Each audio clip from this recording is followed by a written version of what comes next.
Alors, Wolf va discuter avec Bottas après l'incident de la consigne d'équipe. Le Finlandais ne s'est pas écarté facilement pour laisser passer Hamilton. Les pilotes de course ont leur instinct. Nous aurions aimé que, parce que Lewis était sur une stratégie totalement différente, il puisse passer plus vite. Mais au final, on a eu le résultat. Je peux comprendre Valtteri qui a encore connu une journée difficile et qui était agacé. Si nous avions perdu la course, ça aurait été plus critique, mais finalement, c'est une chose de laquelle on peut apprendre. Ça va dans les deux sens et on discutera dans la plus grande des camaraderies. Wolf se veut rassurant quant à la forme de Bottas sur le plan psychologique. Au niveau mental, je dirais qu'il est très fort et qu'il est dans un bon état d'esprit. Il continue de marquer. En qualif, il y avait 3 pilotes dans les dixièmes. Le week-end précédent, il était en pôle, donc sa vitesse est énorme.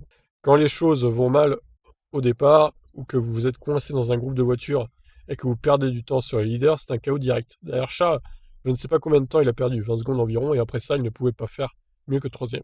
Bah, le problème, c'est qu'il ait perdu du temps derrière Leclerc, ça aurait pas dû arriver, ça. Donc, assez étonnant d'être coincé derrière une Ferrari qui est quand même censée être moins rapide qu'une Mercedes, et largement. Donc, bon, en tout cas, c'est vrai qu'il n'a pas facilité la vie à Hamilton.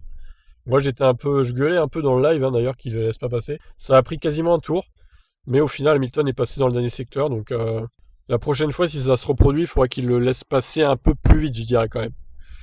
Mais bon, voilà, c'est comme ça. Je vous laisse réagir.